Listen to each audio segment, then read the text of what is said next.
episode 9 Trailblazer Leagues. Last episode, we got a little dabble into the raids, Tombs of Amascut. I did 2 or 3 entry modes. I did one solo, which I didn't actually get a clip of, and then 2 with my friend.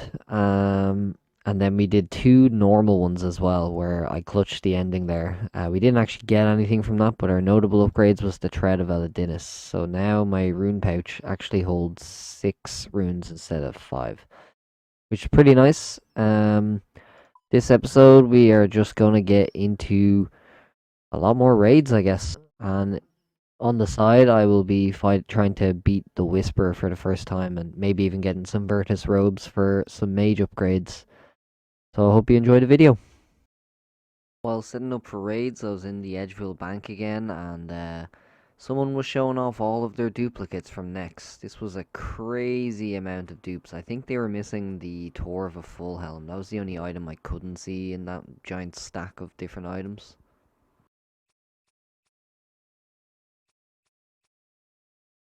Okay, before we get into some live commentary raid clips, I wanted to just do like a rundown of each boss that you face in the raids. First boss is Zabak. Basically, Zabak has 2 special moves. One of them you're seeing right now with the waves. He spits out a bunch of poison on the floor, and you have to get inside the gaps of the waves before they take you away. It deals a lot of damage actually. But other than that, Zabak will throw out these rocks or pots you'll see in the air, and that is basically Prey Range or Prey Mage. The next special move is that there'll be rocks planted in front of Zabak. You have to push these jugs that have water in them, and they burst, which gives you like space to stand behind the rocks. As you'll see here, Zabak then shouts and deals a load of damage, but as long as you're standing behind these rocks, you get through this safely. That's pretty much all of Zabak's mechanics, so I'm going to speed it up here. Just at the very end, his attack speed gets a lot quicker. It's the only other thing that you need to be aware of.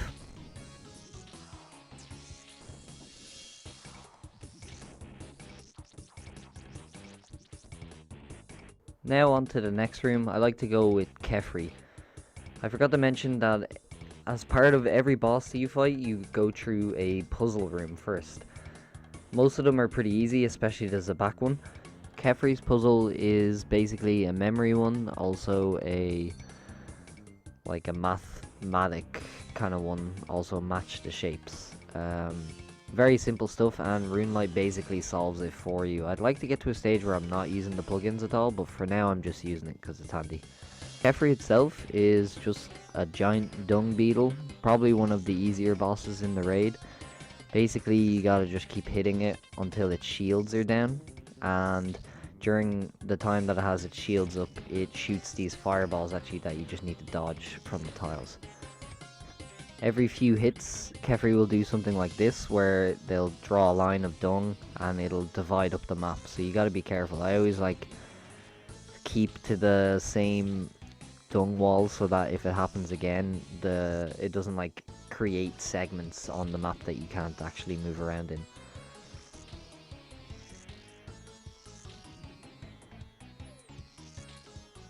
The other special move is it'll shoot out little dung balls like this, and you just have to destroy the darker ones because they spit out range bugs.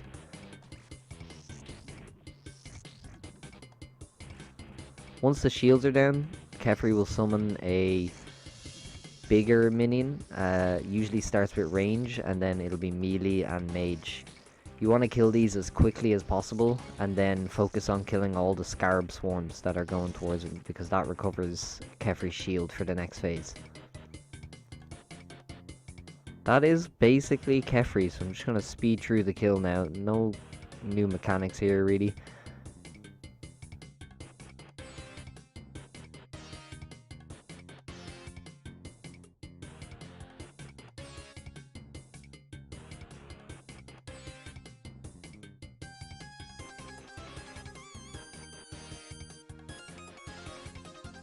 After the second boss is killed in the raid, you come back out into the chamber where you can claim some rewards from a helpful spirit. And this basically means you don't have to use your own supplies once you start getting these supplies. You get Sour Brews, you get something called Smelling Salts, which boosts all of your combat skills, which is really big for these last two bosses.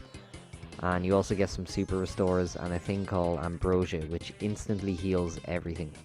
After Kefri, I like to go Akka. And in Akka, it's basically the puzzle room is like mirrors, and you just need to rotate the mirrors so that the light beam goes around and hits the statue on the east side there. And once the statue is hit, all the walls go down, and you need to mine the seal until it's dead.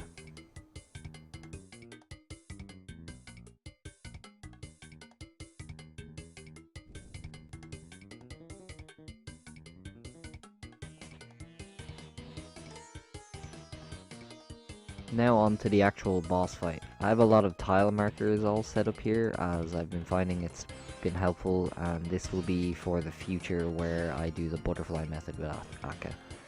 Akka fights with all three combat styles, and you have to pray all three combat styles depending. That's why you can see here there's like a red tile underneath. That means Akka's going to use melee and I have to use mage, because you can see the overheads there is a sword and an arrow. During the Akka fight, he'll summon these shadows. You need to kill at least one of these as soon as possible, and that means the quadrant of the circle that you're in is safe. You can see Akka switches style here, so I need to switch to prey range now because it's green, and I now need to use melee. So it kind of goes like that for the entire fight, other than some special moves that Akka has. This one here basically means you shouldn't move, otherwise it spawns those little orbs. If you walk into those orbs again, you take a lot of damage. So you can see as well, the shadows that I didn't kill made a big like blast. That will deal a lot of damage and basically kill you as well. So you gotta kill your shadows as soon as possible.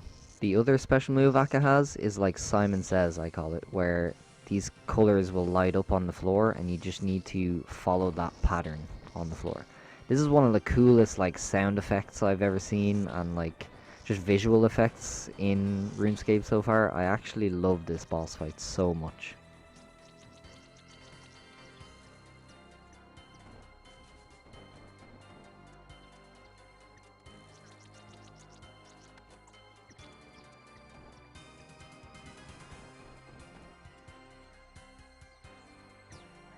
Once you deplete all of Akka's HP, he'll heal for 20% of his HP, and he will appear in the room with all these white orbs. You just need to avoid all of the orbs and melee him for the last bit of HP. Nothing too bad about this other than the orbs actually hit you really hard.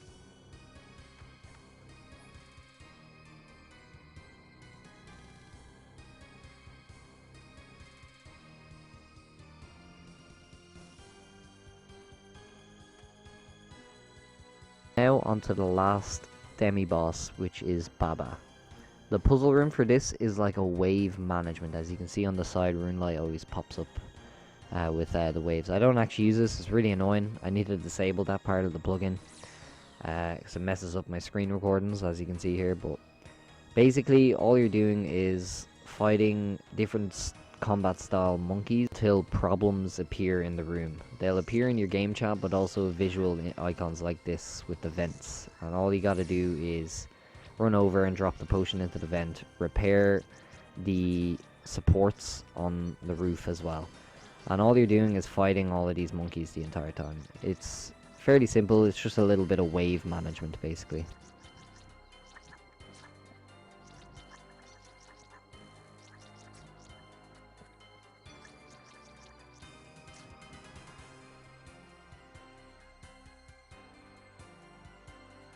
Now on to the boss fight itself, Baba. Baba's just a giant undead monkey. You pray melee and you just hit it as hard as you can. It'll drop these rocks that fall on the floor. You want to stand next to these rocks as they come down, as it will use a special move he throws a rock, and if you're not standing next to the rock, you take all of the brunt of the rock. Otherwise, the rock that you're standing next to takes a lot of the damage and you don't take any. When you see these baboons drop down, you want to kill these as fast as possible, as they break the sarcophaguses around the room, and that causes big problems. The other mechanic of Baba is these rolling boulders. You need to range these and run through the gaps as you get closer to Baba. Sometimes you can skip it, where if you can get all the way up to Baba, you can basically just get free hits for a good few seconds. You'll see this as I speed up the clips here. But other than that, the mechanics are not that special about Baba. Yeah, just pray melee and make sure you're killing the boulders.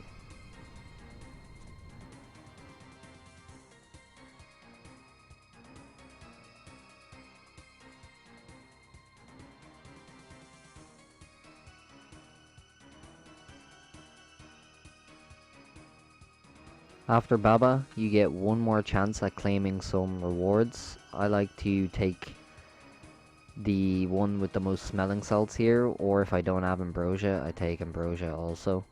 I generally don't go with adrenaline because I've been using my mage to kill the core, as you'll see here in the warden fight.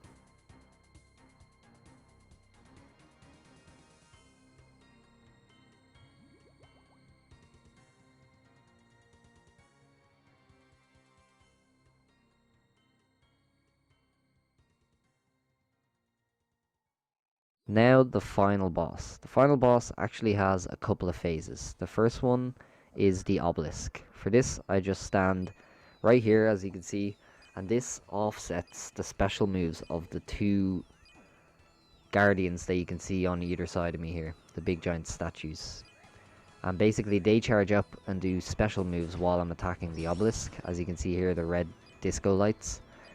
If I don't offset the special moves, the yellow and the red disco lights here that you see will literally appear at the same time and I'll die. So that's why you offset it by taking damage there. Once you destroy the obelisk, one of the guardians will wake up and you basically start the fight. He uses all combat styles.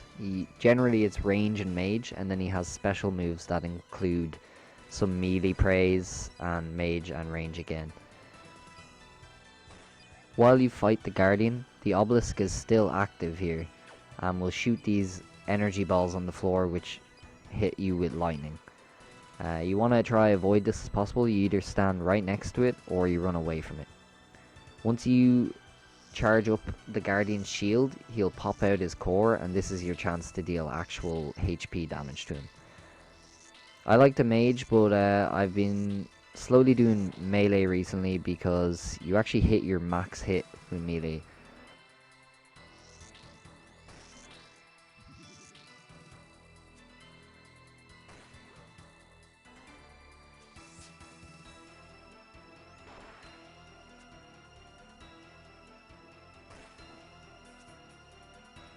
One more mechanic to worry about while on the second phase of the guardians is this laser thing on the floor. For this one, it's very easy. You just move as it comes close to you. The other laser one is like a giant windmill, and it's kind of similar again. I just stand on this tile and move to the left as it comes close to me.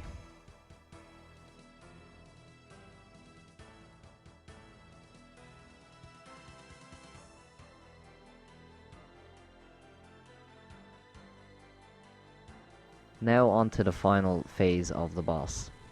You need to move right to left to middle respectively with these marked tiles that I have here to help me out while attacking the boss. As you can see, he like lifts up the tiles like an earthquake, so you gotta make sure you're standing on a tile where the ripple does not go through, otherwise it deals a lot of damage.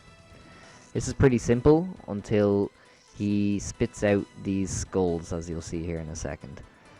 Once he spits out the skulls, he's immune to damage, but you need to attack with melee on the skulls. Once you kill all the skulls, he'll take some damage for that.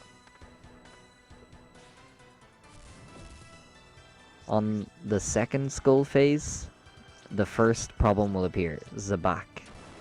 You basically have to pray all of the right combat styles against the back while doing the exact same thing as I described before, going right to left to middle while attacking the boss.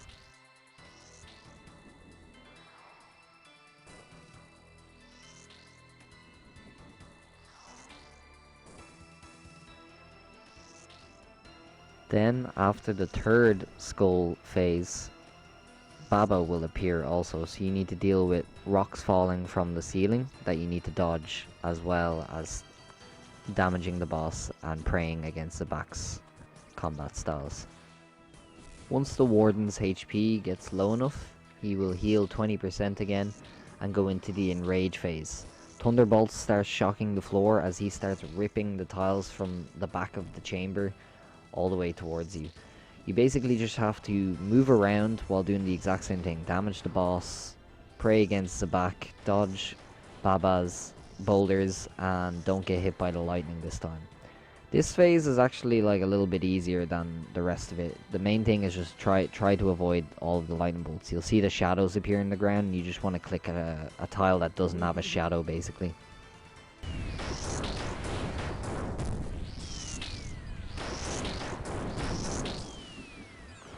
Woo! Deathless again. This is my second deathless. I'm very happy with that. I haven't really gone into much detail as to why I chose this raid in particular.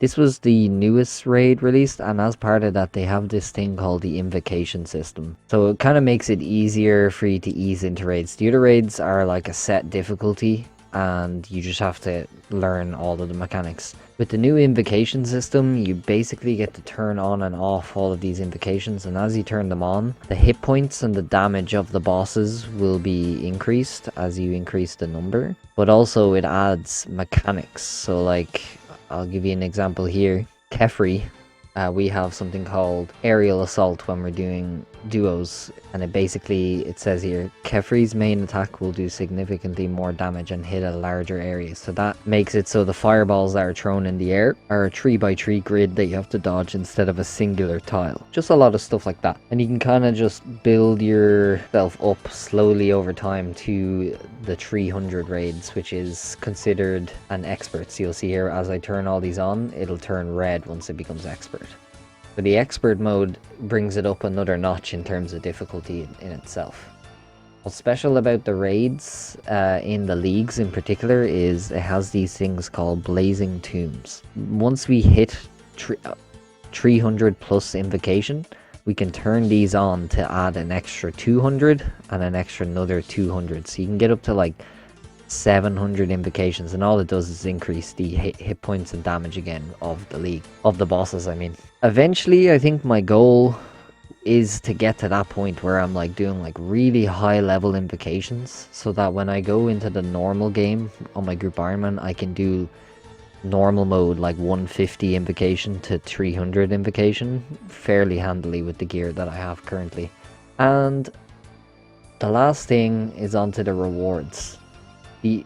There's only 2 real items that are mage related on this, but one of them is the Tumekens Shadow, and that is literally the strongest staff in the game, so that's kind of why I chose this raid as well. If I can get this staff, it completely changes how the mage relic is going to be doing, because this will be a 2-tick attack weapon when it's usually a 5-tick attack weapon. So it's super strong. I'm going to be hitting like a machine gun. So I can't wait until I get this, and that'll be kind of my main focus from now on throughout all these episodes, is getting this Tumekens Shadow. The Eladinis ward is another one. It gives me a magic damage buff, so that will also be good. Like, I'll be very happy with that. All the other drops are melee and range related, but again, they're all upgrades for those combat styles, so I'll take any of them. But the main goal is 100% the Tumekens Shadow. I don't remember a thing, but I'm excited. You can do it.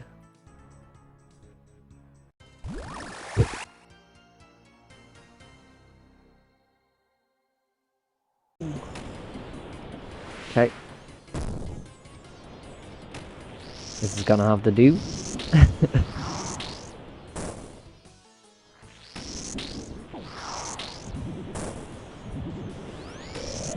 Oh god, you okay?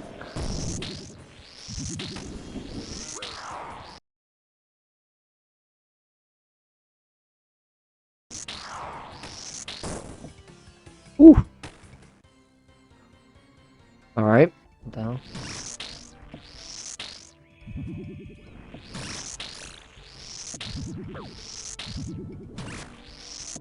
I just took it on. Nice.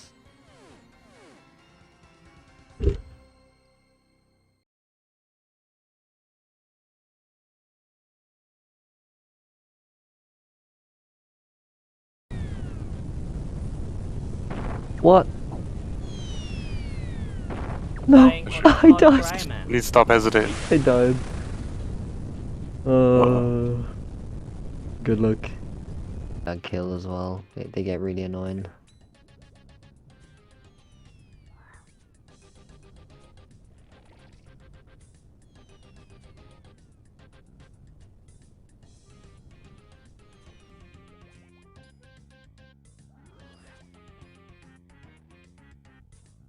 Stand by the rock.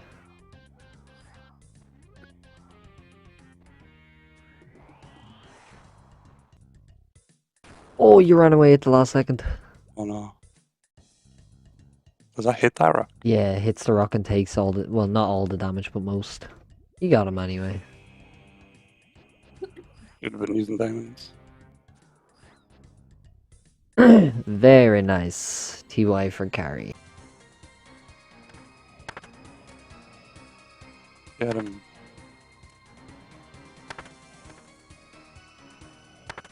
What? Oh!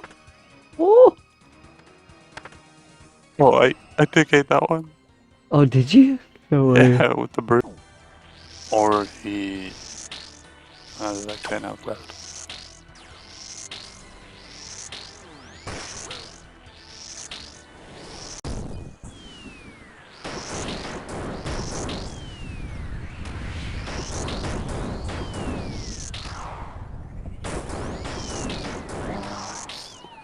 Ooh! I did it! Let's do it! Oh my god. That is so stressful, man.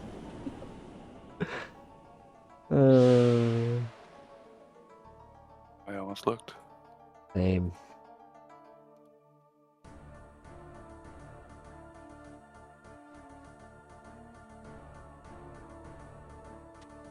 Oh? What are you throwing on the floor? Ah. Oh. 25 dragon stones and 38 diamonds. Blood essence, rainar seeds, 12 flax seeds.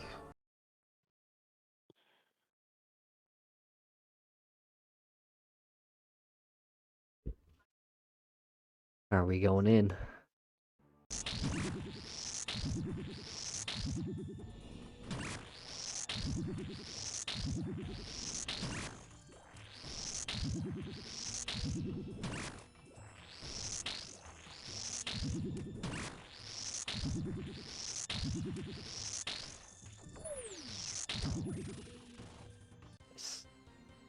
Much better dish. Get the claim now at least.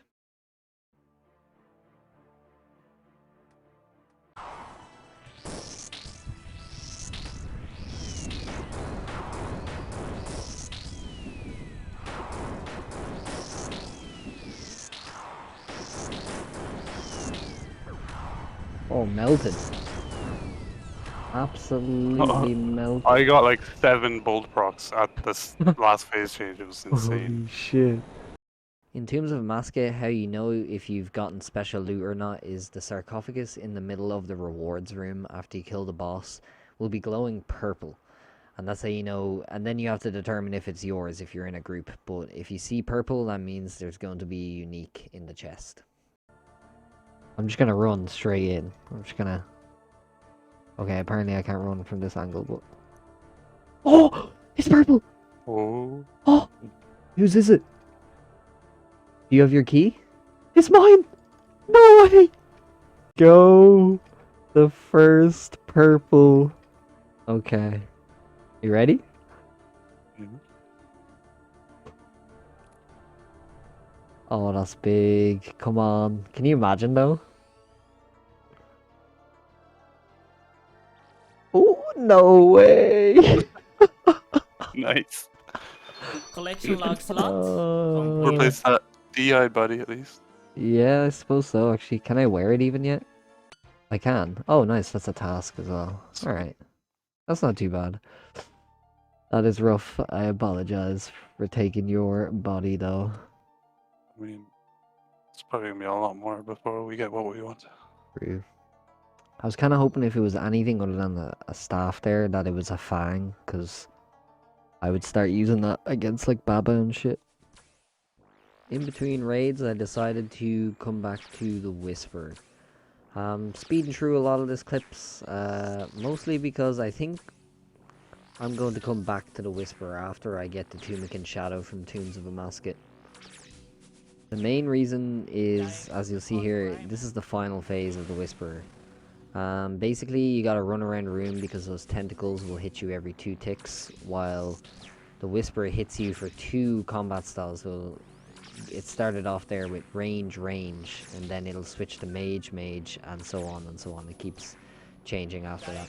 But there's actually an issue you'll see as I'm trying to cast spells there. I'm trying to auto cast, and it means anytime I try cast a spell to hurt the actual boss, the tentacles are pretty much guaranteed to hit me. It's a very small window. I could manually cast, but I did, however, get a couple of kills. I think I ended up with 4 kills, but I will tell you now, like, they were pure fluke. It was just me hoping my Guardian could clutch out dealing damage while I ran around the room.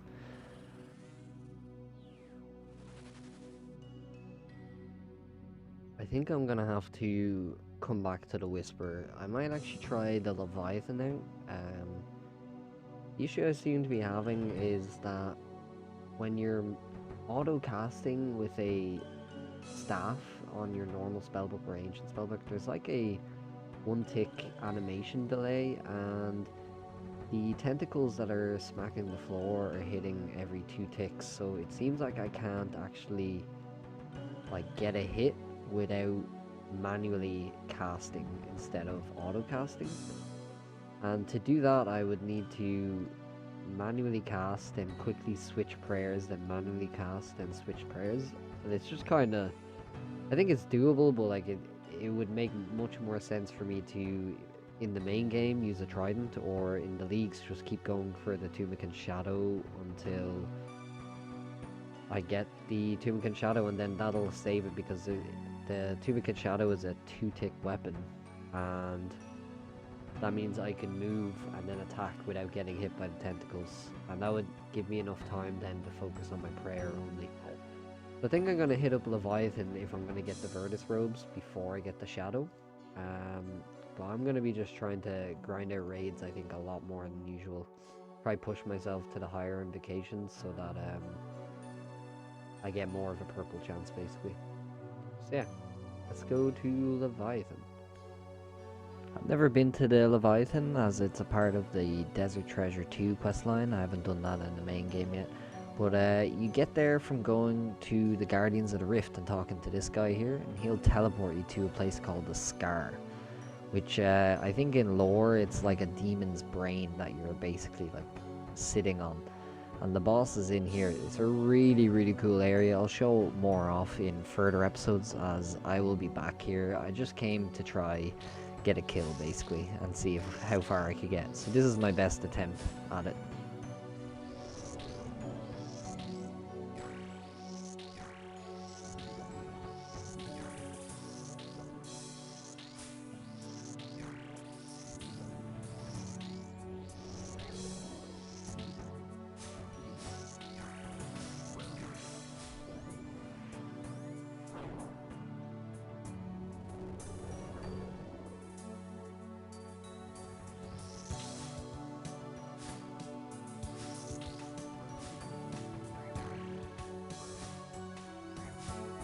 I got to the final phase and kind of started messing up the mechanics, but I think this is a lot more doable than the Whisper, so I'm happy to try grind this out in between Tombs of Amascut.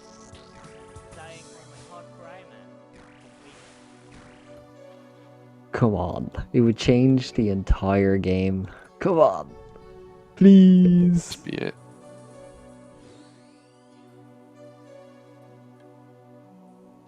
Oh. Oh, fuck you. Collection log slot. Oh, sick! I completed. got one of the jewels. Oh my god, man. Fucking sorry.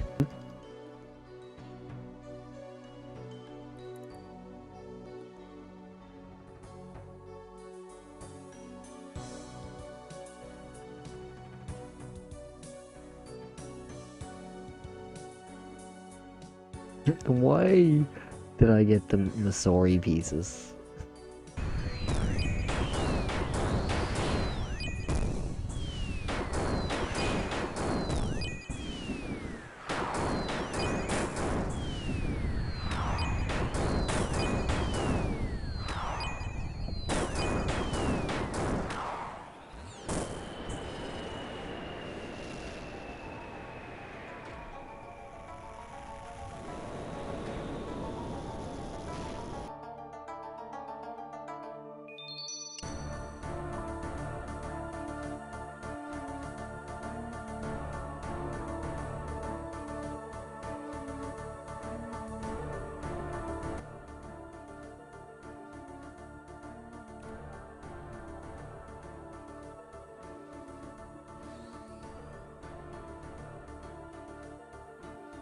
My friend also got a purple.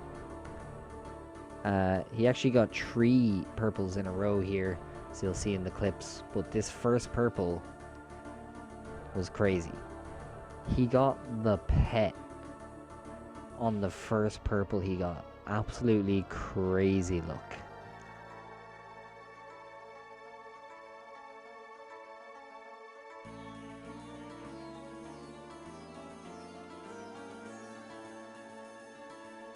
Anytime I died during the last phase, I was able to get these cool shots of the boss fight.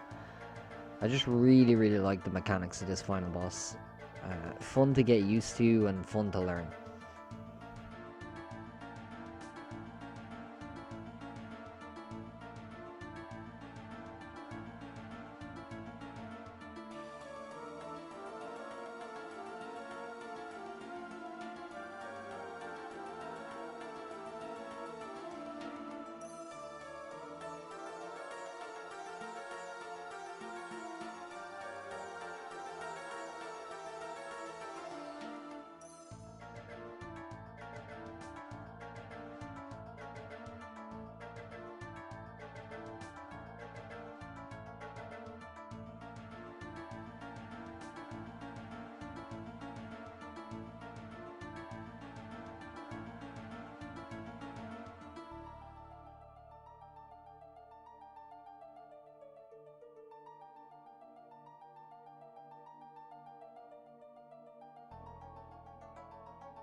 Me too, guy. What was that? Oh, you did it. Yeah, KC. You're muted, by the way, or you're not talking now. Oh shit. I didn't realize. Also, for a very long time, I haven't heard you speak. Shit, I've been talking this entire time. Alright, let's see what we got. Oh, it's yours. Oh, please, God. I swear, if it's another fang, I'm quitting. Has to be something good, right? Just Please, get the shadow, go on. Even Just get the shadow. the field. Get it. Just get the shadow. Or the Get ring. the shadow. Just get it. No, just get the shadow. Okay. Oh, there you go. There you go. After those raids, I decided to get back to some of the tasks that I had just on the back burner. And one of those was getting 99 woodcutting while I was getting fossils to gain kudos for the Varrock medium. Level up. I think. Completed.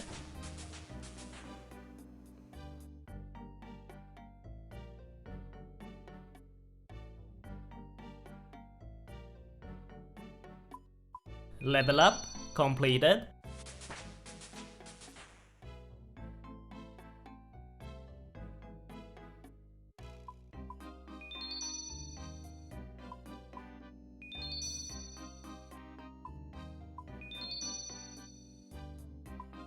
Level up completed. Then used all those fossils and got a load of antique lamps, which I used into rune crafting. And actually got 2,000 total level. I didn't realize I was that close. Haven't been paying attention. So that was really, really nice. Also, last episode I unlocked the medium combat achievement diaries, so I claimed the rewards from there and put it into agility to get an agility level.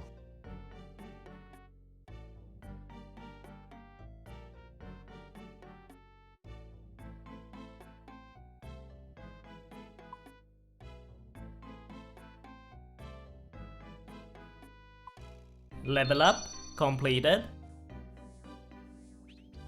To help in the raids as well, all combat styles are needed, so I went to pest control to get some points, and I can funnel all of those points into any of my combat skills. So I did that for a little bit and got some really, really good base stats overall for combats now.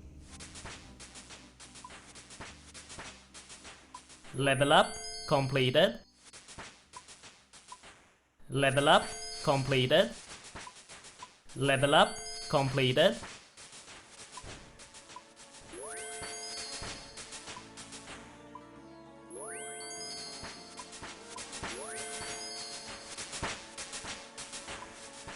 Level up completed.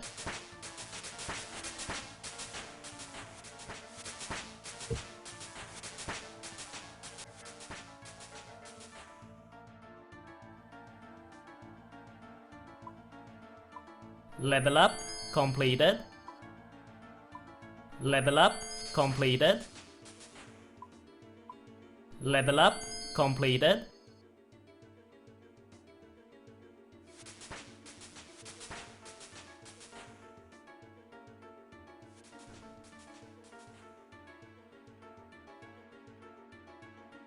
Level up completed.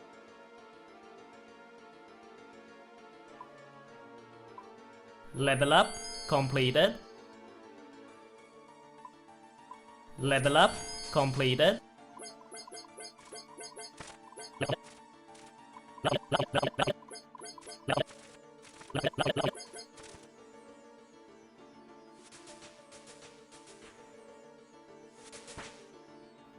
And that is gonna do it for this episode. This was an extra long one, a lot of raiding to be done.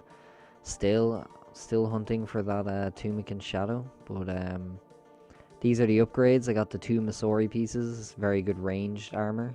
Stats are looking pretty good for the range setup, even though I don't have the range relic. Pretty happy with that. Next episode we're going to be hunting purples and pushing the invocations more and more until it's... So I will see you in the next one. Bye.